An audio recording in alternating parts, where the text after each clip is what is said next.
housing market has all but collapsed. I had the best job during the downturn. A tenant of ours in Hollywood was shooting off fireworks at 3 a.m. from the balcony. My word is gold with the people that we want to do business with. No matter if you're a broker, if you own a management company, no one's getting rich overnight. Real estate is a long game. At the end of the day, it's just trust. I don't want to say it's a thankless job, but it's pretty close. Welcome to No Vacancy, where I share conversations with LA's top multifamily owners, investors, and visionaries. I'm your host, Taylor Avakian, the founder of the Group CRE, and I specialize in the sale of apartment buildings in Los Angeles. On this show, we cut straight to what matters, market insights and real-world strategies straight from LA's multifamily icons to help you navigate one of the most complex real estate markets in the world, Southern California. Enjoy. Welcome to the podcast. My name is Taylor Avakian. My guest today is Bo Drake, principal at Drake Real Estate Group Incorporated, is a privately held commercial real estate firm based in Los Angeles, specializing in third-party management of multifamily complexes, as well as apartment acquisitions and repositioning. Bo, thanks for being here. Thank you, man. Dude, I'm stoked. This is great. Morgan was on earlier, which is your partner. We were talking about your guys' partnership and McMullen Drake Investments. Drake McMullen? McMullen Drake? McMullen Drake. McMullen Drake. I think that sounds better than Drake McMullen. I was going to say, yeah, Drake McMullen could be like a actual person's name. I think McMullen Drake, they don't confuse it with a person, which might be good for like keeping privacy and whatnot, but whatever. You guys like deals. Thank you for being here, man. I'm excited to get into it. So first off, what I wanted to talk to you about, hard-hitting question. Should you start a real estate company? Yes. Why?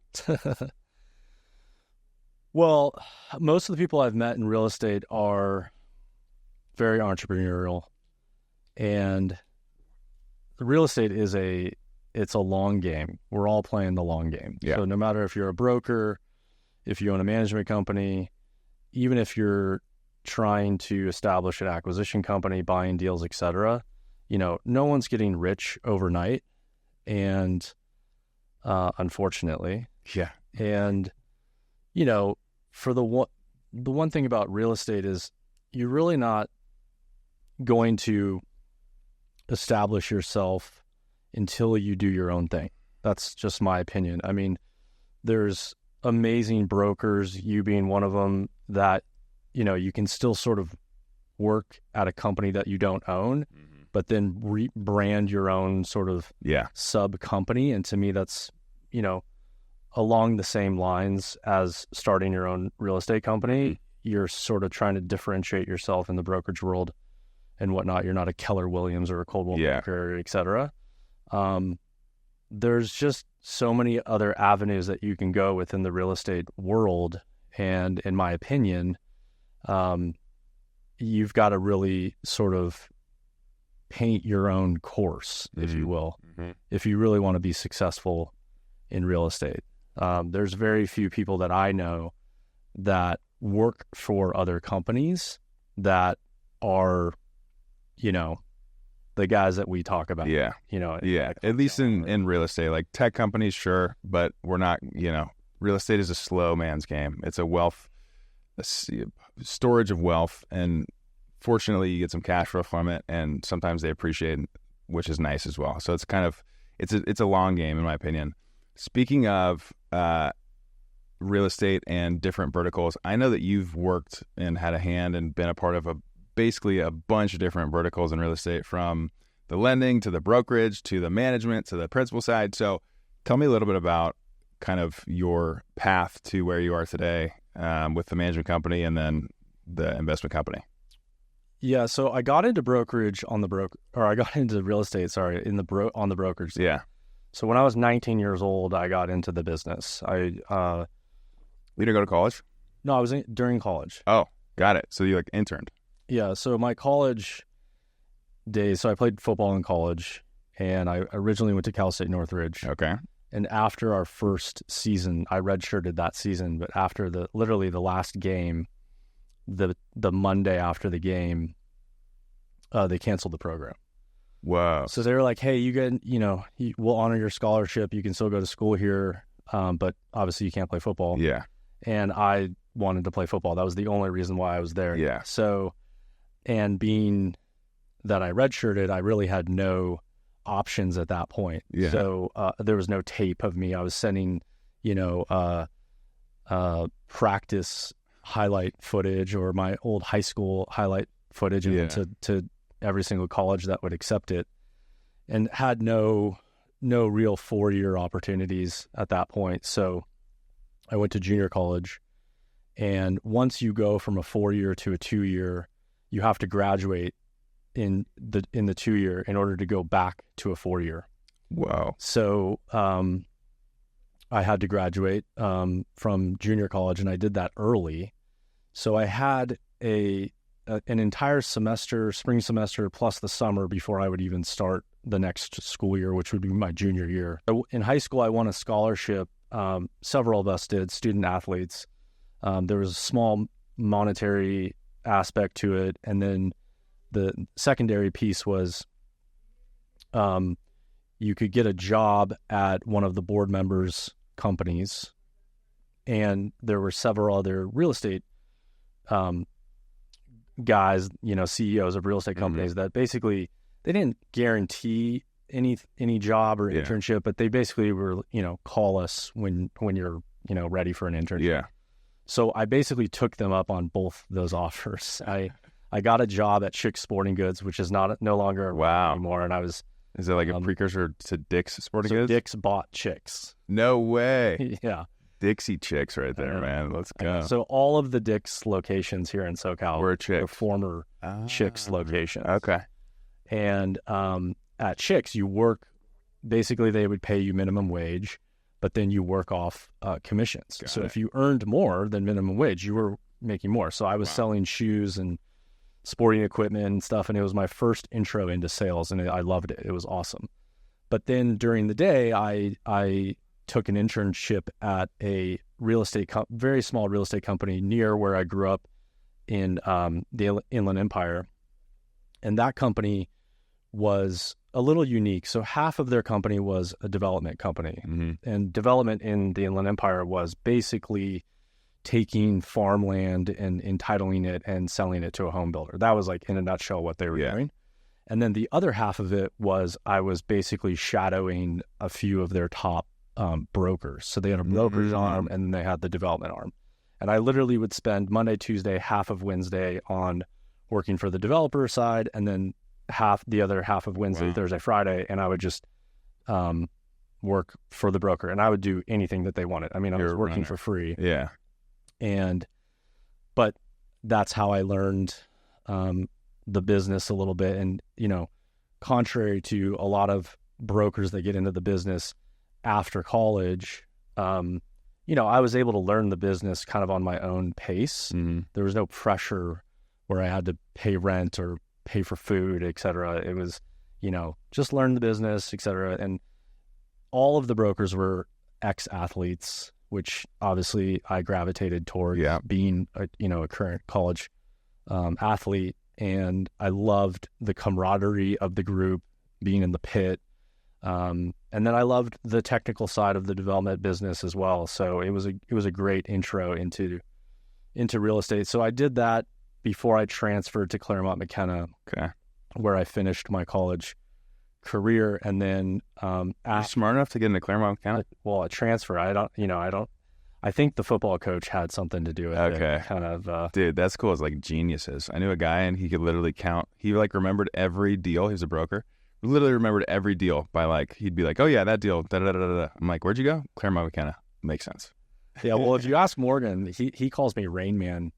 When we started partnering on the brokerage side, I would remember every single. That was your thing. And he was like, remember that property on this street? And I'm like, oh yeah, 341, and he's like, so. Dude, so that was you had that knack. Yeah, but going to Claremont though, those kids were so much smarter than I was. But you were there for football, so. I mean, yes, but it's Division III, and I was there for my education. Got it. At that point in my college career, if you will, I was so much more focused on how can I get the best 4-year education degree. You realized that than playing football. Yeah. I know it was like, so I was very fortunate to end up at Claremont. Yeah. Graduate from there and had a blast playing football. We weren't very good, but in terms of wins and losses, Sure. but made great friends that I still keep in contact with. Yeah. And guys that I went to college with have just gone on to do amazing things. And so when I graduated, I followed my now wife to LA. She went to UCLA. She stayed in LA. And so then I started as a broker. Sounds like Morgan. Yeah, exactly.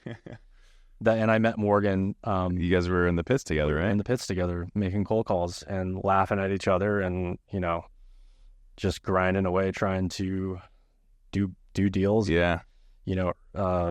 Meet as many people as we could and cultivate any relationships that we could at 23, 24 years old, which is very, very difficult to do. Yeah. So I spent 3 years as a broker at Investment Real Estate Associates. And, this was end of 2009. I left. It was, height of the financial crisis. Yeah. And at that time, we were trying to as brokers, we were trying to do business with banks. So we were following all the money and, typical owner of apartment buildings, were really on the sidelines or they were in trouble and really were losing control over what they were going to do with their assets. And there were a few banks that were transacting on, note purchases and whatnot. So we were chasing that at every angle that we could. And we were successful in a few, which was unique. It's not like selling a typical. They're motivated sellers. Like it's when you get an REO, you're pretty happy. Well, even pre-REO, they were selling the loans. The notes. Got it. Which again, for us was completely new. Totally. So I was trying to do business with City National Bank, who they don't really do that side of the business. However, they at the time had just purchased Imperial Capital Bank, which and City National's REO department, I think, had 4 people on their team, and they only had, at the time, City National had maybe 25 assets that they owned, so very, very little. Yeah. But they were going on this buying spree of buying other failed banks, and they needed help, and they didn't necessarily have the perspective of a broker and being able to hire the right broker to monetize the assets that they were, going to eventually own. So, and then they made the purchase of Imperial Capital Bank, and that brought, I think at the time, they owned like 250 assets that the bank owned. So I went to go work there, and it was an amazing. I tell everyone this, like I had the best job during the downturn because, it was working for a bank. So people would work really hard, and but if you were there at 5:15 p.m., people would look at you funny. Yeah. What are you doing here? Exactly. So, and they paid decent, and I sold, every single asset class that you could think of: apartment buildings, land, office, retail, industrial, everything. Yeah. And in my portfolio, I was in 27 different states. Jesus. So, it was a great education. Yeah. Great learning experience. I was able to also learn the banking world a little bit. Obviously, we weren't on the lending side, but there was a lot of interaction between our group and the real estate group. Yeah. Who were trying to do, whether it would be new business or they had a client with a struggling asset. So there was some crossover, but I was able to learn the banking world. Yeah. And so I was there for another 3 years, I'd say, and I'm not the banker type. Yeah. So I wanted to get on the principal side. And at that time, this was 2012, there was starting to become a more of a ramp up in the market, that they had cleaned up sort of everything that happened in 07, 8, 9, et cetera. And you could see that things were going to start picking up. And when I was at City National, there was a huge emphasis on asset management, and that side of the sector on the principal side was becoming more valuable. So I leveraged that to a job on the principal side as an asset manager for a small company. They were small at the time. Right now, they're massive, but they were mainly on the affordable housing side. So I, managed 10,000 units across the country and really learned how to manage buildings. So obviously I wasn't in a place where I was doing the blocking and tackling from a, property management standpoint, but, I was, to sort of relate it to sports, I was the quarterback getting the play from the owner and then distributing that to the rest of the team. Got it. So, loved that. I was only there for about a year, and then I got, basically at the time, my dream job, which was heading up acquisitions and asset management for California Landmark, a well-known development and owner in LA.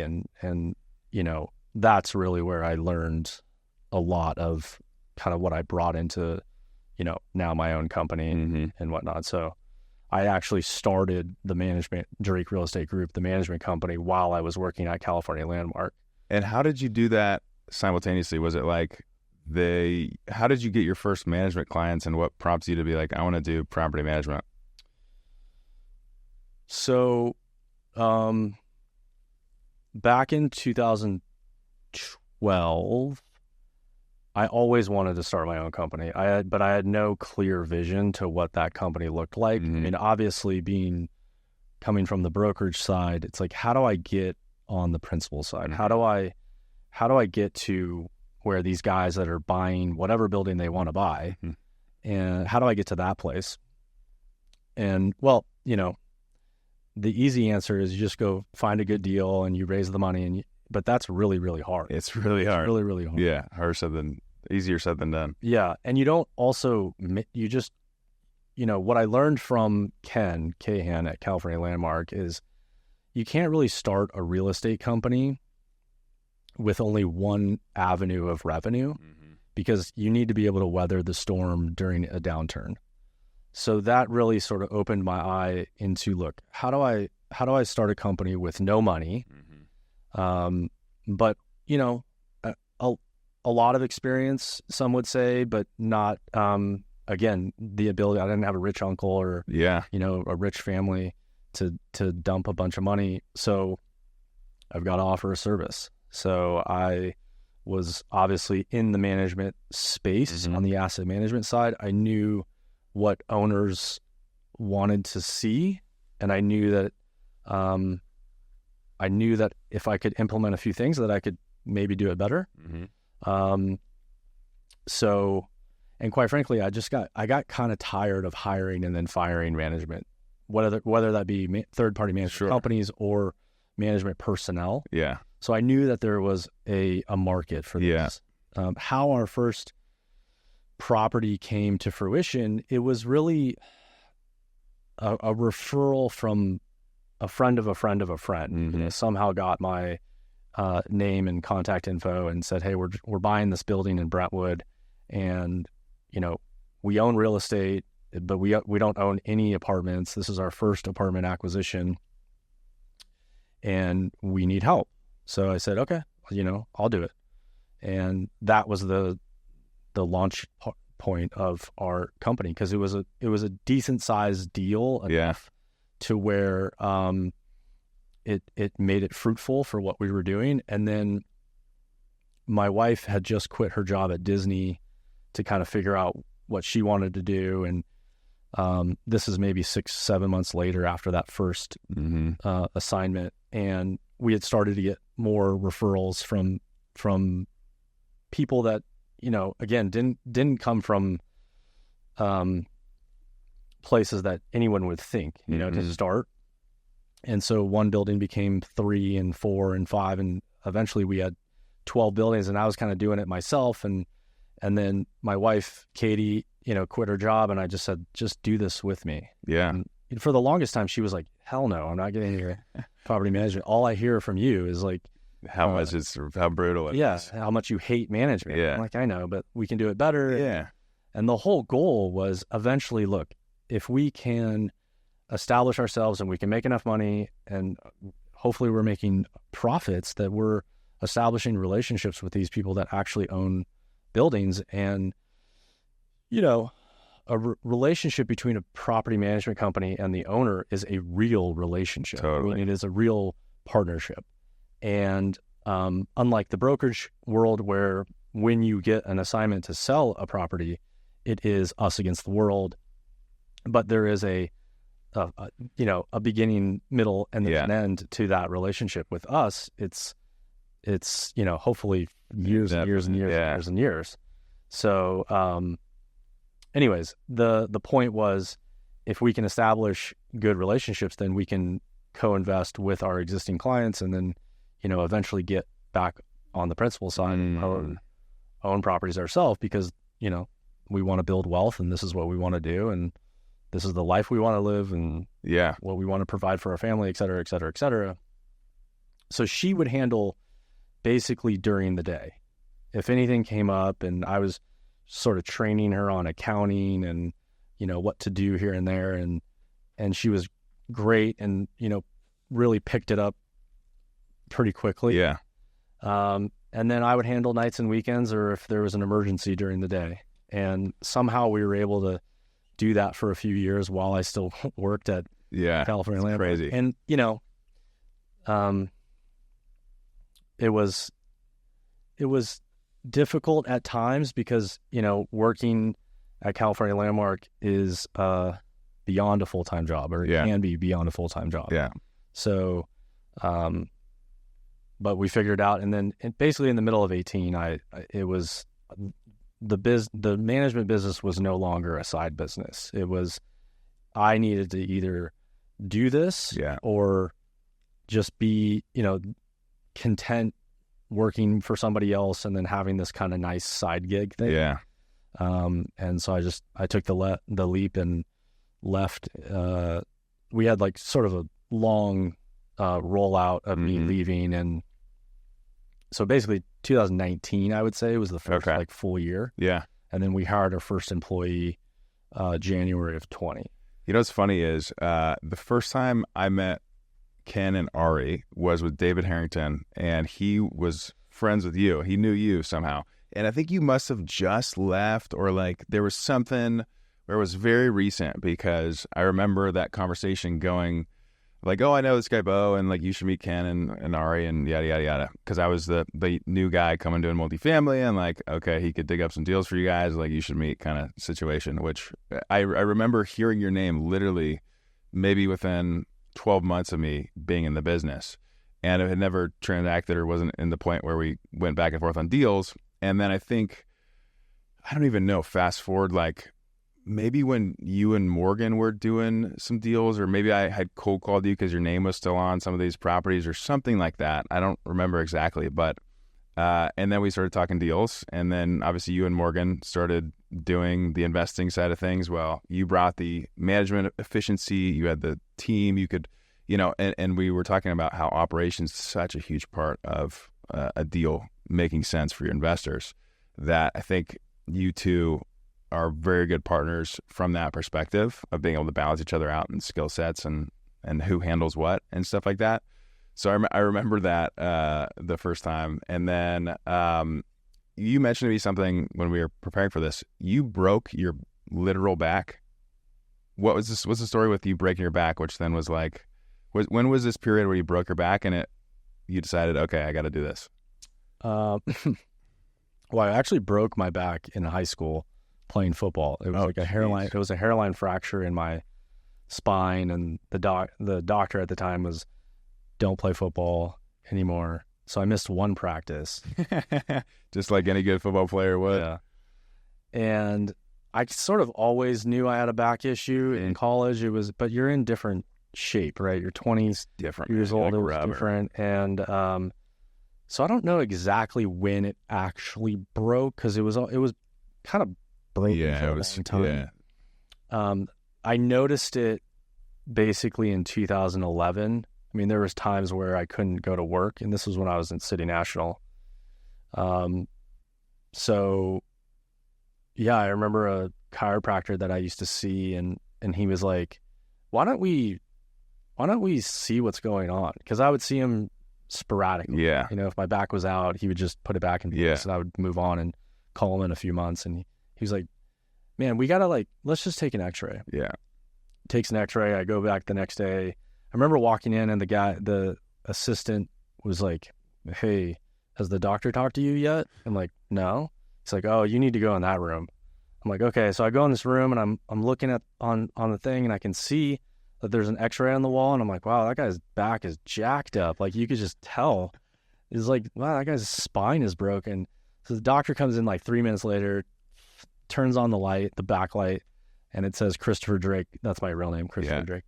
And I'm like, oh shit, my spine is fully broken. So yeah, and he tried to talk me into, look, we can work through this. It's kind of a common injury. Breaking your back? Well, the way that it was. Not to get too technical, but there are ways around. It'd be very painful at times. Sure. But, anyways, I saw 6 spine surgeons then, so from there, then it was like, oh, I no longer need to see you. Yeah. I need to see somebody else. Yeah. So, and 5 of them were literally like, I would operate on you tomorrow. And the 6th one is like, I just have a policy. You have to be my patient for 30 days. But yeah, you need spine surgery. Whoa. So then it was like figuring out who's the right surgeon, et cetera. So I had surgery February of 2012. Okay. And then I had to go on disability. So I couldn't work, obviously. Yeah. But I couldn't no access to, anything work related. And, I was at City National. And so I had 5 weeks of basically just sitting with myself. Oh my gosh. Recovering, of course. Sure. Yeah. But then it was really what do I want to do in the future? It really gave me that time to think about planning and there were different avenues of what I wanted to do and what, okay, I want to start a real estate company, but what does that actually look like? So then I'm like, okay, well, 25 years from now, what do I want? And then I kind of worked backwards from there, and I wrote this story in my head of I did this, and then I did this, and then this led to it, and that's how I got to 25 years into the future. And the common denominator was, to provide the optionality I needed a brokerage license. Whether I wanted to start my own brokerage firm, or if I wanted to start a management company, which you need a brokerage license in the state of California to do that. So that's what I did. So that was kind of the starting point of providing me the optionality that I needed at the time to go, potentially do my own thing. And when you started doing the management stuff, because I hear stories, I've seen them on tours, managing tenants is one of the reasons I'm still in business, because if you've ever done it, if you're an owner and you don't have third-party management, and even if you do have third-party management, you're still, there's still stuff to do. What's the craziest situation that you've come across managing? Define crazy. Where you had to go home and tell your wife, you will not believe what happened today. One story that comes to mind is when I was, when Katie was handling the day-to-day. Mm-hmm. She was 6-7 months pregnant with our first kid, and it was a building in Brentwood, so our very first property, and we still manage it today. It's a great building. It's a family building. They're all 2- and 3-bedroom units, but they're very large, and everybody knows everybody, and everybody, for the most part, is very respectful of us too. Not just their neighbors. So we were on a first name basis, with everyone. Yeah. And there was one tenant in particular that started to have some personal issues, and we started fielding calls from neighbors about them being worried about this particular tenant. And, in management, you're like, okay, well, we're not friends, I'm not going to engage in that capacity and whatnot, but we're hearing stories like, look, she drove her car into the garage at 2 o'clock in the morning. The garage wasn't open. She just sort of plowed her car into it. Did no damage or anything. Just kind of weird stuff. She was passed out in the garage. so, us and a lot of people were worried about her. And I got a call in the afternoon from Katie, and she was like, you got to go to the building. Something's happened. And she's like, I'm not going, so you have to go. Yeah. And unfortunately, this tenant had passed away, drug overdose. Oh my gosh. Yeah. So that was like, I didn't see the full body. Sure. But I had to be the one to enter the unit and then, deal with the fire department, the ambulance, the police. And that was like, I'll never forget that just because of how close knit the community is and whatnot. And, but aside from that, I mean, we deal with crazy situations all the time. The thing I like to relate it to is, like road rage on the freeway. Yeah. It's like whoever's cutting you off or if you cut somebody off or whatnot and they're like flipping you off or cursing at you, it's like, wow, that person's having a bad day. Yeah. The management is in the middle of a lot of situations where tenants are having bad days. Yeah. And they're just, plowing it. Coming after you. And so, but that's one of the reasons why you hire a management company. Yeah. We're the ones blocking and tackling and keeping the ownership away from these gnarly situations that can occur. And, look, we manage on the third party side about 3,000 units, and there's about 20 of them that really don't like us. Yeah. But so of the 3,000 units. That's a pretty good ratio. Yeah. 3,000 units, there's probably 4,000 plus residents as roommates and family and whatnot. And, 25 of them are super active online and will blast you and it's very irrational. Yeah. But the Google reviews, for management companies, I don't think there's ever been a management company above 3 stars, and most likely 3 is really good. 3 is like you're doing something to like have all these people. Hey, we'll give you a free month's rent if you give it. There's some crazy shit because the only people who post about management companies are the ones who don't have a good time or they construe this situation and it's this one-off and it's like they didn't do this or my toilet wasn't whatever. It's just dumb stuff. So like it's actually kind of funny. You look up any management company, the worst Google reviews I think of any business across the board. Like there's no one outlier. Everyone is tough. And like management is, I don't want to say it's a thankless job, but like it's pretty close. It's pretty close to like a thankless job, right? You're the owner's expecting you to run your building smoothly, not call them as much as possible, deal with situations. You're the one who has to break the bad news of, oh, this pipe broke here, we got to pay for this. You're coming typically with them with bad news. And then the tenants really only contact you with bad news. So you're just dealing with bad news all day, every day, which must take a toll on like the company, the team. How do you manage just being the bad news, conduit? Yeah. I mean, I will say growing a management company, one of the most difficult things, the most difficult thing is finding the right people for your company and for your portfolio who's going to see eye to eye with you and see eye to eye with our owners. That's very difficult. Like the people doing that are actually like our property managers, the accountants. And further from that, it is a thankless job, and the property managers don't really receive a thank you, right? So that wears on you as a human. Yeah. So that's my job. I need to build them up. I need to say, great job here, great job there. Because unlike a broker, there's, a transaction. It's like whether or not you crushed it or not, you still sold it. So somebody's going to say, hey, thank you, great job, whatever. And you get to move on. For us, it's a series of issues and there's no real start-stop. It's just start and you keep going.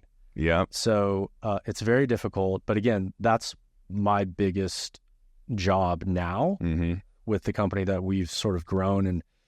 And it's taken us a few years to get the right team together. And we're still growing, but we do have a really good foundation of people now.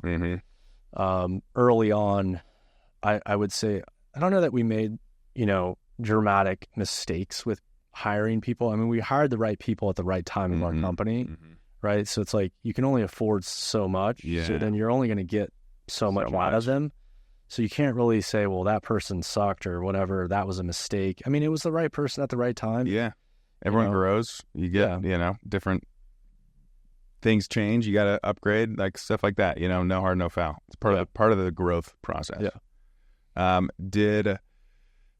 Now, given you guys are continuing to grow, and there's obviously a ton of management companies, right? It's like brokerage. I feel like you're building management almost as like a brokerage, but because you got to manage people. Like brokers manage the other brokers to like that. They got to make them happy, and that's their real clients, not necessarily the transactions, which is kind of, funny when you realize what the actual business model is.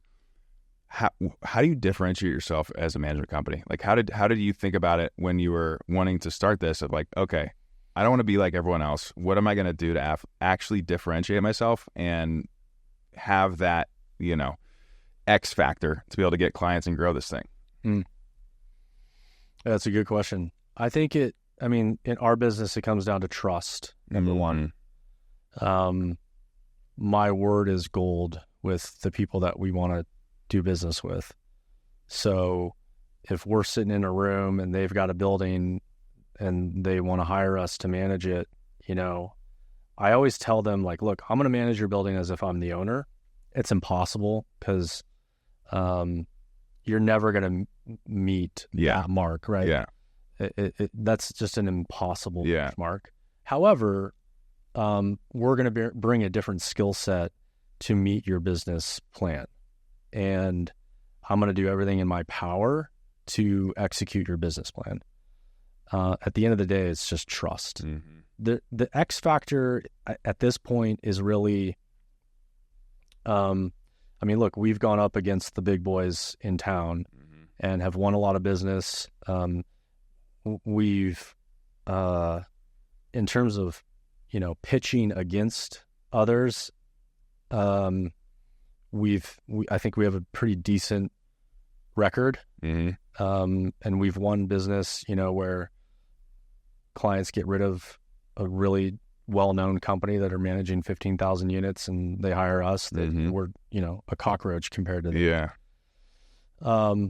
So it's just trust, it's personality, it's, because there is a certain just a level of can you do the work? Yeah. And then at the end of the day, when I was on the asset management side, there were some buildings where we would do surprise visits because, stuff wasn't adding up. As we announced that we were coming, all of a sudden the curbs are being painted. Yeah. There's new fresh flowers in the entryway and whatnot. And it's like, this isn't really the true picture of how the property is being run.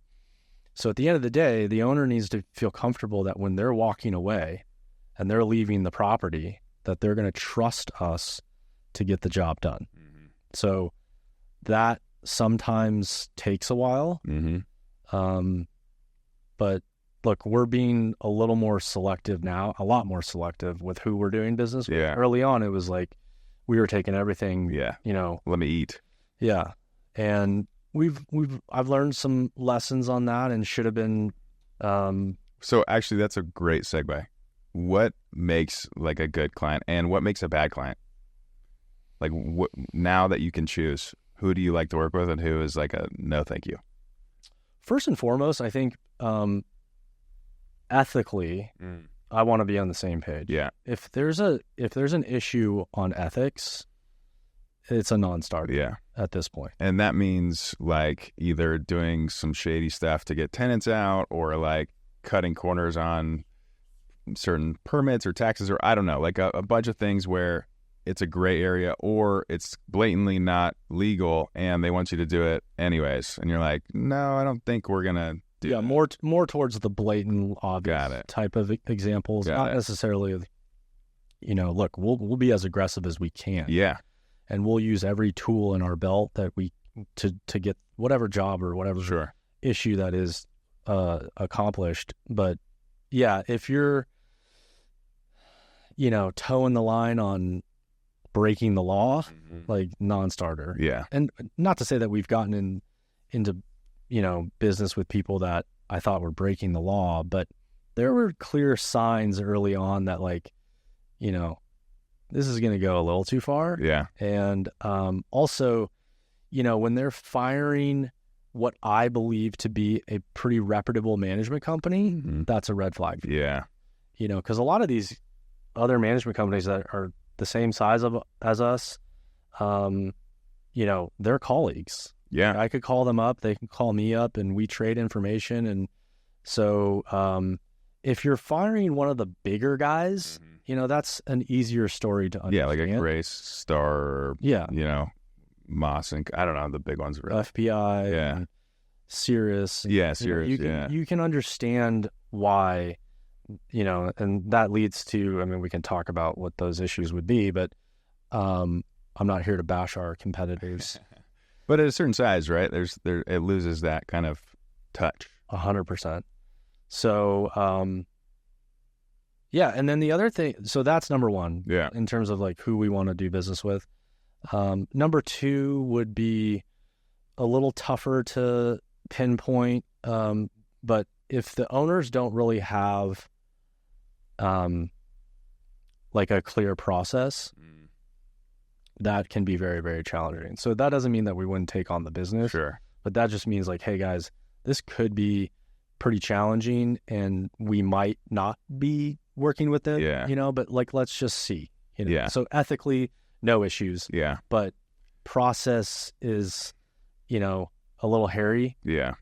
And the reason I say that is because, look, the average size building in LA is 14 units. Maybe it's 15 units. It's either 14 or 15. Small. It's small. And from a manager perspective, you can't make money on one 14-unit building. Not one, but also, so you don't have an on-site manager, you don't have on-site maintenance, you don't have the on-site staff that you would of a 200-unit building. Because in LA, 16 units and above requires either key holder or on-site, mostly. Yeah, but even if it was a 16-unit building and you have a key holder, really that person is just like paper, a key holder. Yeah. Maybe they're getting a couple $100 totally to check the box and be our eyes and ears. They're not actually doing work. Yeah.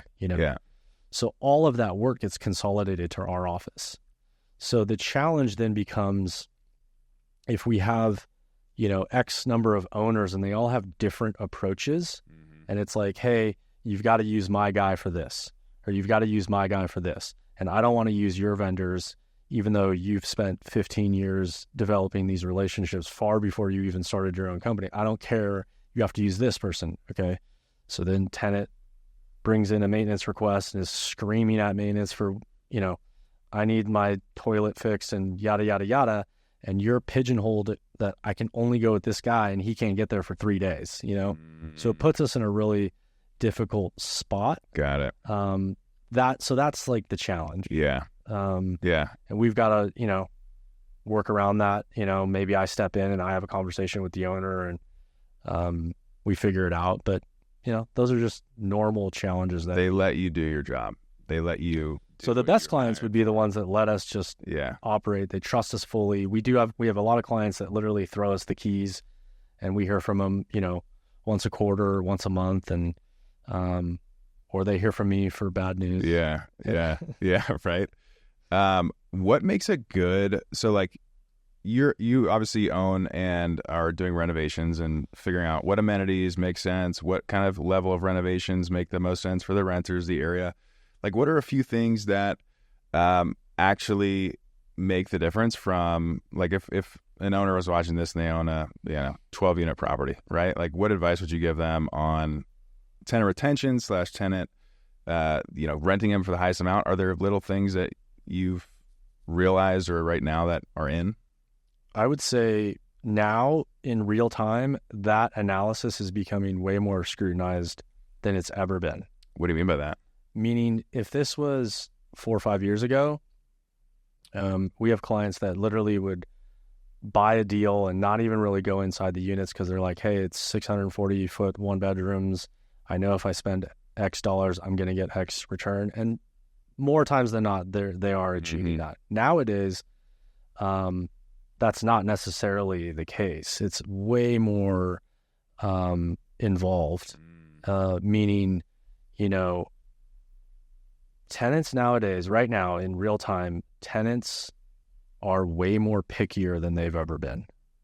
So you've got to think about, okay, I've got a building in sort of Hollywood that is tough parking, street parking is terrible. If I get a vacancy, my go-to renovation, which is what I've been doing for the last 5 years in all of my buildings, is this. And it costs me $50,000 to renovate that one bedroom unit. We're adding washer dryers and we're putting in split mini systems, HVAC, and we're doing this, you know, hardwood floor, et cetera. It's going to cost $50,000. We're doing it.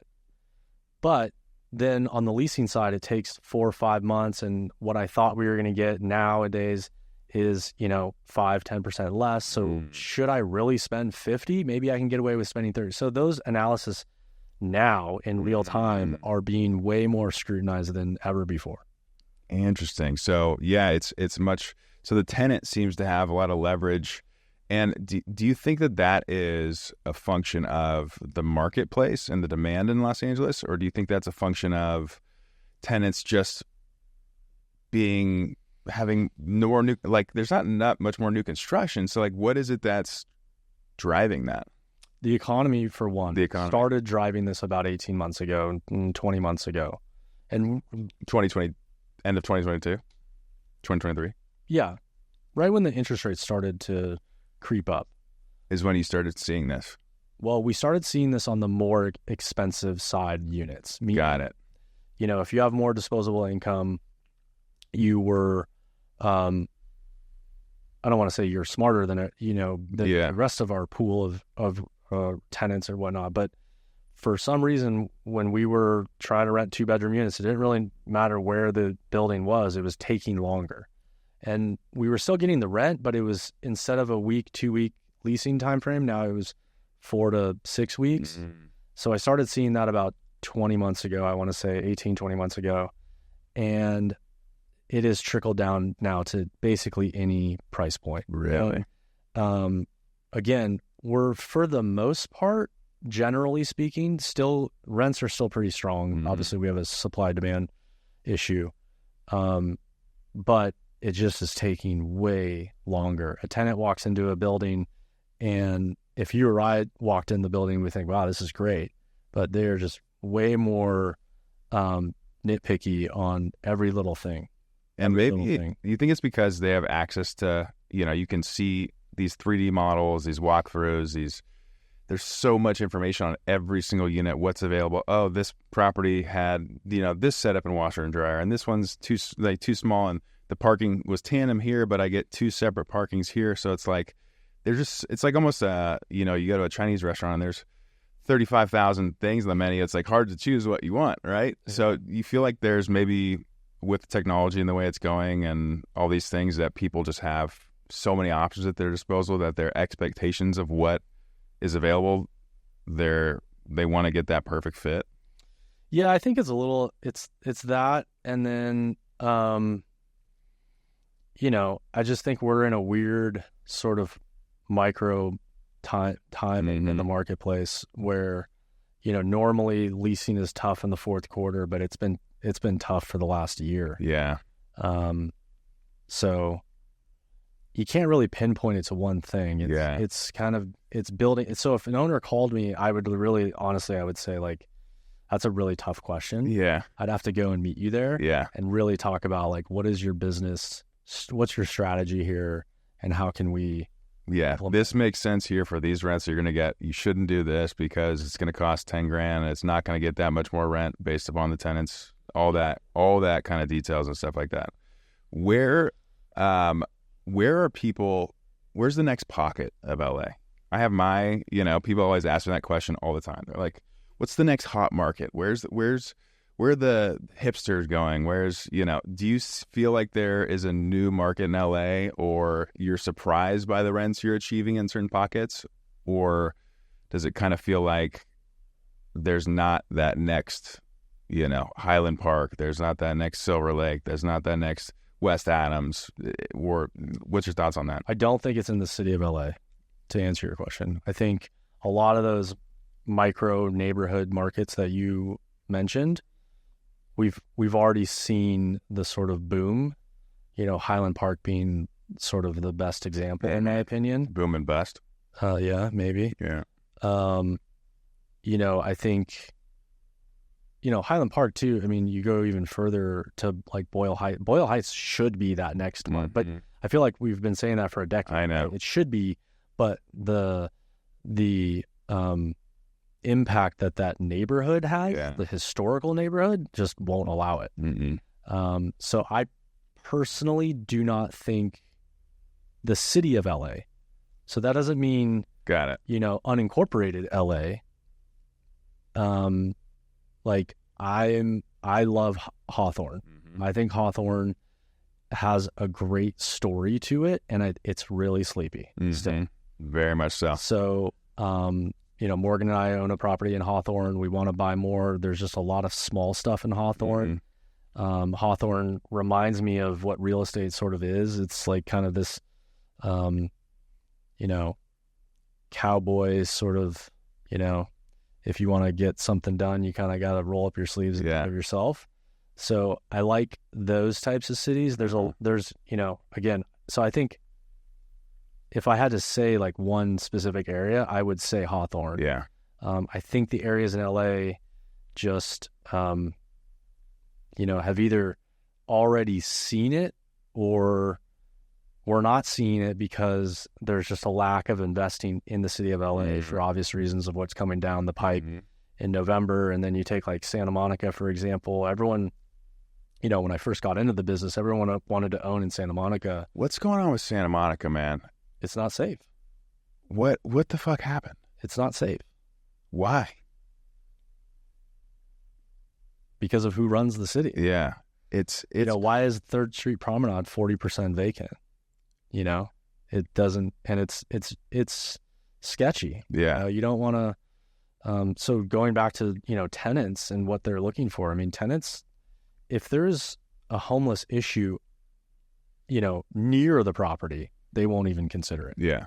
And in LA, that could be every single street, right? Totally. At any given moment. Yeah. And I think LA, has done a decent job. Yeah, much since better. Bass has gotten elected, and I don't agree with a lot of things that she has stood for in the past, but I will say that she's done a really decent job on the homeless side.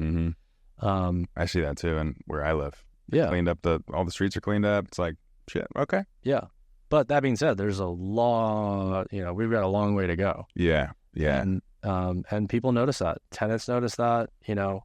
If there's graffiti on any of our buildings, I mean, we hear about it, and it's, you got to take care of that like immediately, because it has this weird stench on the building and the tenants see it. And then it's just doesn't feel safe. It's a strange thing because, my age bracket, I guess you'd say, 20s, early 30s, West Side, Venice, Santa Monica, Sawtelle, Brentwood, everyone's kind of moving. You're either there or you're in like West Hollywood-ish. And it just kind of depends, I think, what industry you're in. Finance, all the tech companies are kind of down here, and then entertainment and stuff is up there. People still, the rents are pretty crazy still in those pockets, but you don't know how many people who would rather live in Sawtelle, which from like a pure perception or things to do around there is not as robust as I would say Santa Monica, Venice, closer to the ocean.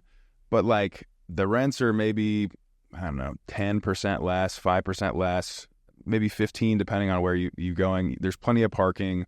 It feels a little more neighborhoody safe, right? It's like I don't know when or what needs to change for the coastal markets to really kind of become what they could be, because they're already so, in my opinion, it already is so expensive, and there's plenty of people want to live there. It's just, if you have to choose between, this and that, and one's going to have the chance of your car being broken into multiple times, and homeless people, and you can't walk home, you don't feel safe, or you have kids, like, I'm not pushing a stroller around in those markets, it's just not.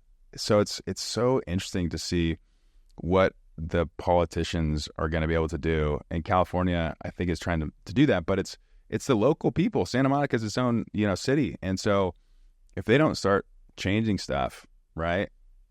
I mean, it's just going to become worse, right? It's easier to live and sleep on the beach than it is, on the sidewalk over there. So I don't know.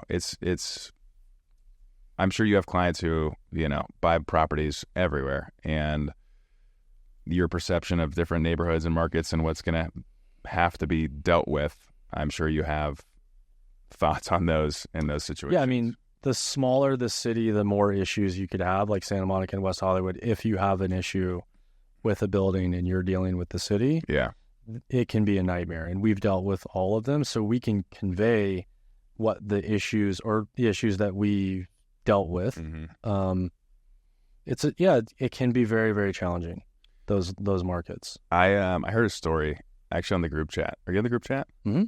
So yeah, you are, because you put some good stuff in there about the owner who the sidewalk was broken. It was like maybe a tree stump or something like that. It was broken. Oh, yeah. Someone tripped and fell. Right. They sued the landlord for the public sidewalk. Right. And they sued the city, so they sued both of them. I think the landlord's insurance company paid like $50,000 or something, and then the city paid $200,000, $250,000 to settle a trip and fall from a tree branch case. Like that can't be the outcome of situations like that, because it's like such a bad signal for wanting to have investments and people to grow, and like. Insurance has gone insane, as you know. I mean, you look at any of these expense ratios, you as a principal and as a management, I'm sure you're seeing both. It's just like, man alive. And you're not going to not have, well, most owners are not the luxury of being able to insure themselves.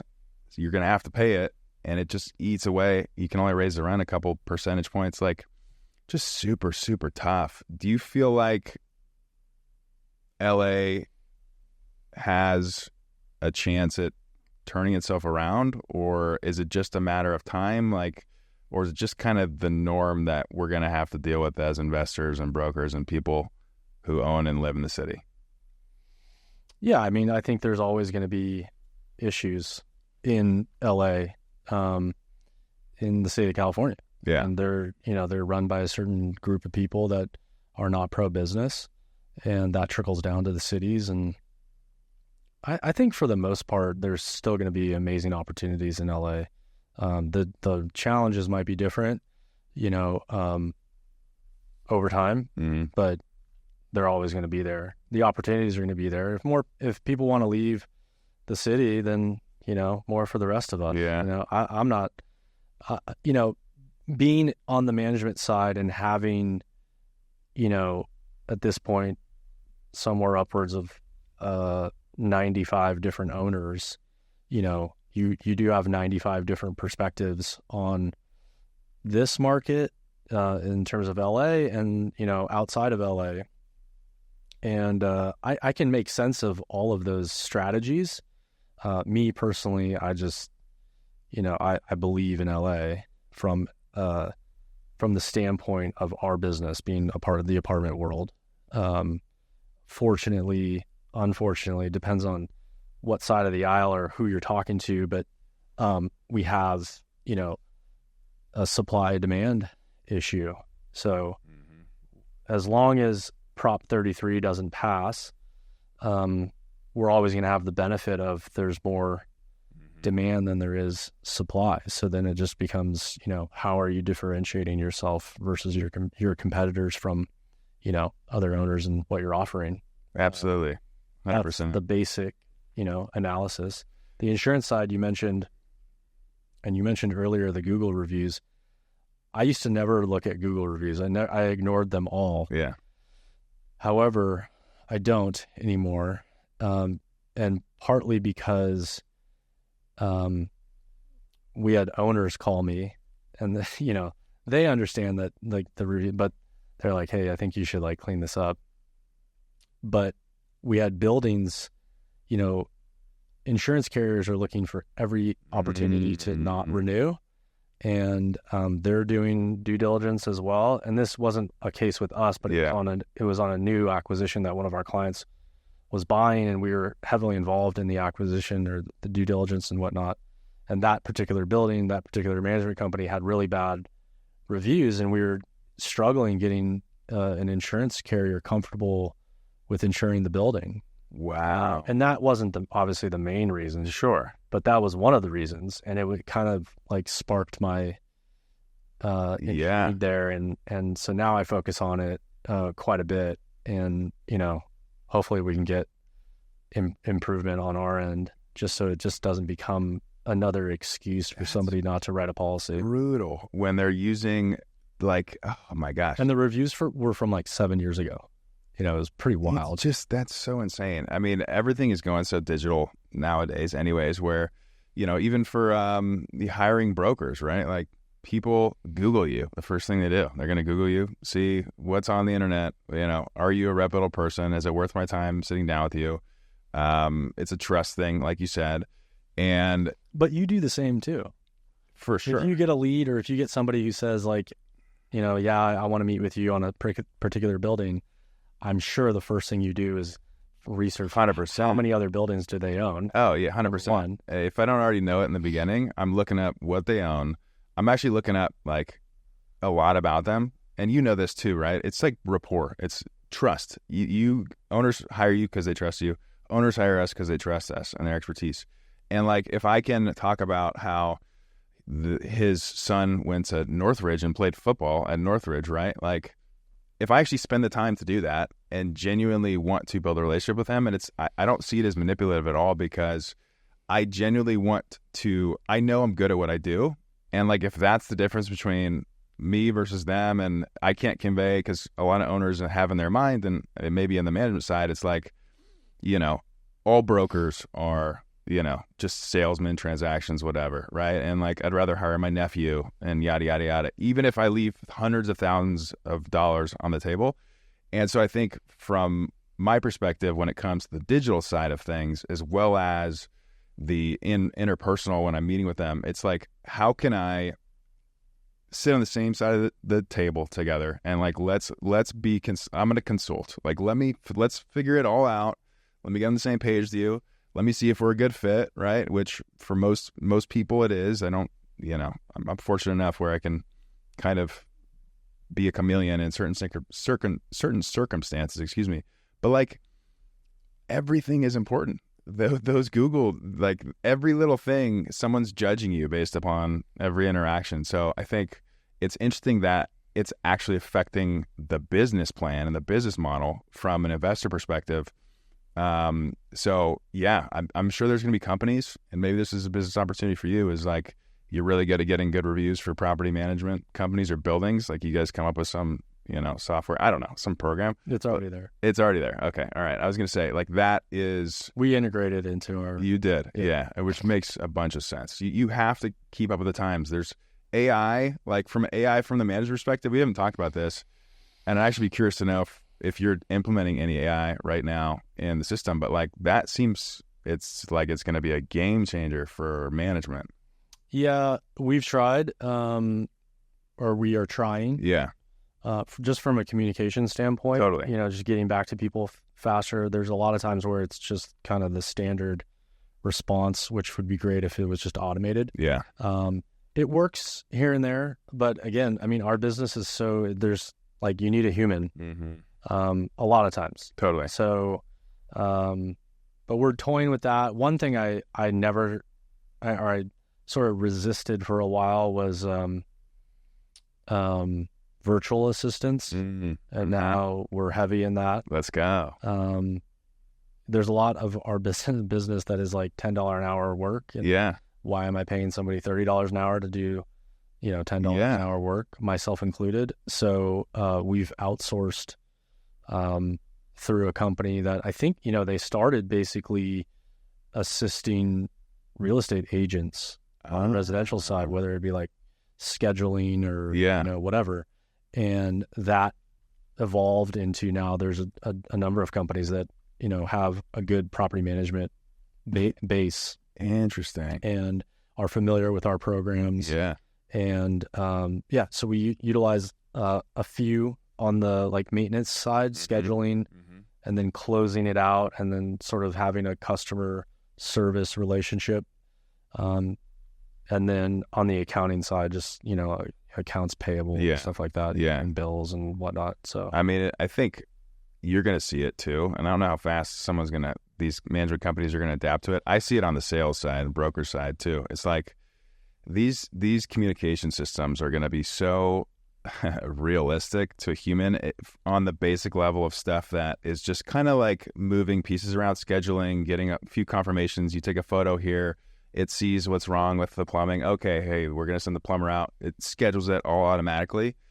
Like we do that with, communications automatic. If someone requests some information, like we can send it to them. And mostly for me, it's on the follow-up. But I really think in the next 24 months, there are going to be some technologies with how fast this thing is learning where, I mean, it's going to be almost like you just got to make sure that you train the model the right way to be able to have, because it can see images. It can talk on the phone soon. Like it's going to be very, very robust. These agents, as they call them, I think agents, property management agents, AI agents, basically is how they do it, where they can talk to each other and communicate, is going to be super interesting to see. And I'm curious, and I'll talk to you in 12 months to see how that's coming across other management companies. But it's going to be everywhere. yeah. Like you're not going to ever have to talk to a tenant. I genuinely believe you're not going to have to you're going to have to deal with shit, right, and communicate.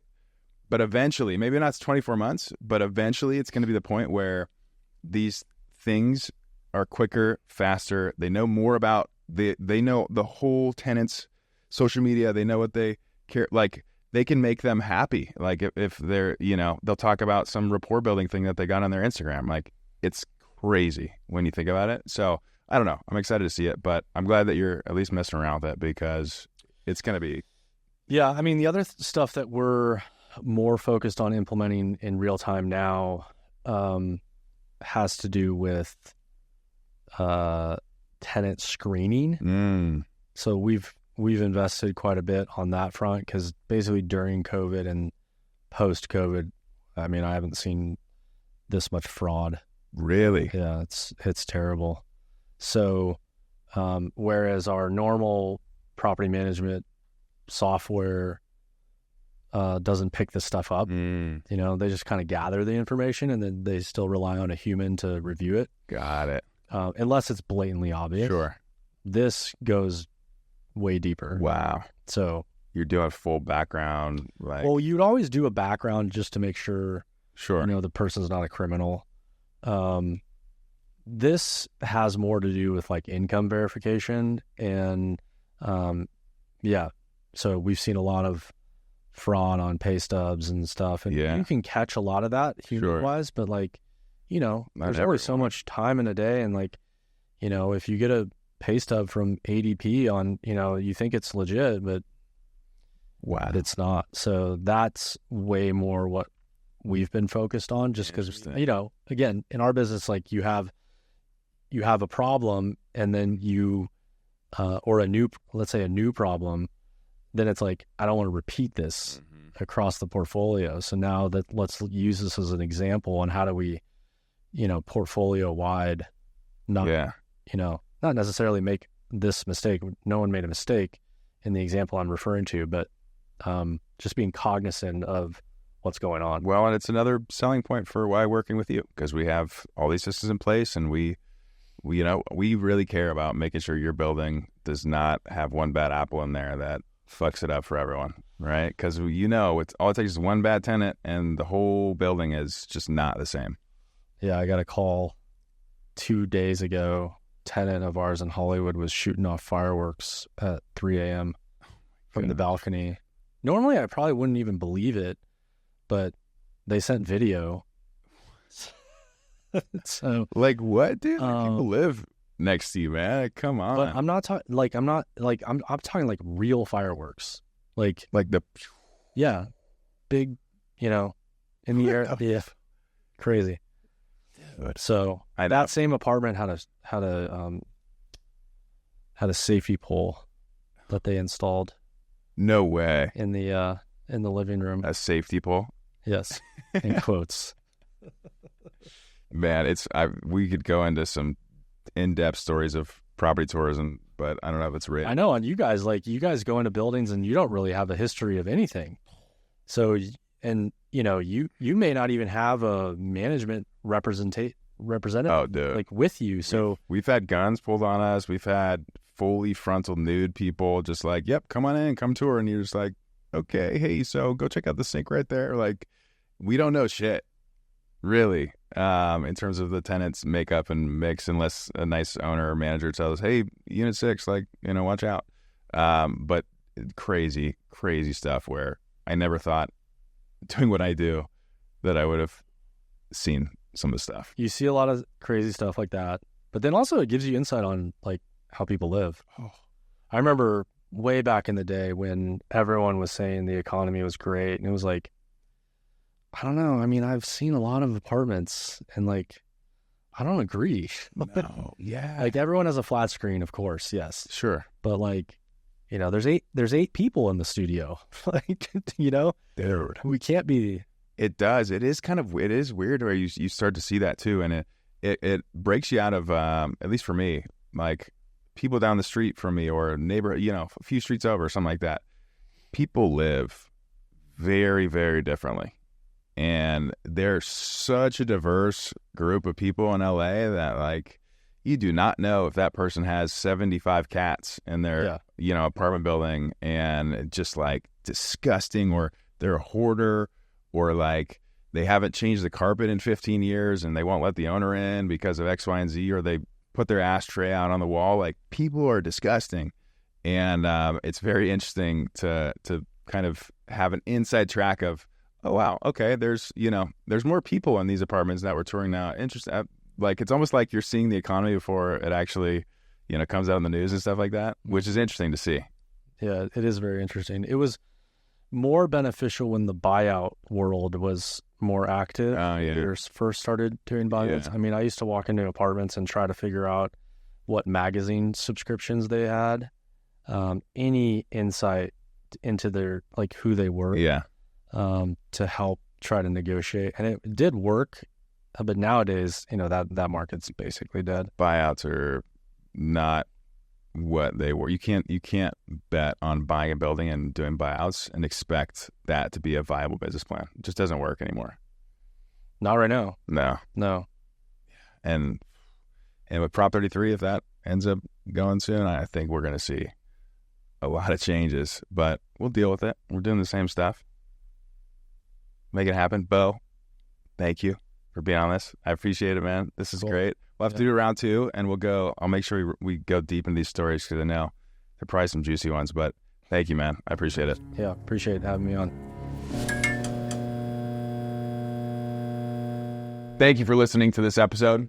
If you enjoyed the podcast, it would mean the world to me if you could rate us 5 stars on YouTube, Spotify, and Apple Podcasts. It really helps us get our name out there and helps us get fantastic people like our guest to share their insights and knowledge with you. Again, my name is Taylor Avakian. I specialize in the sale of apartment buildings in Los Angeles and Southern California, and I look forward to sharing more of these conversations with you. See you in the next one.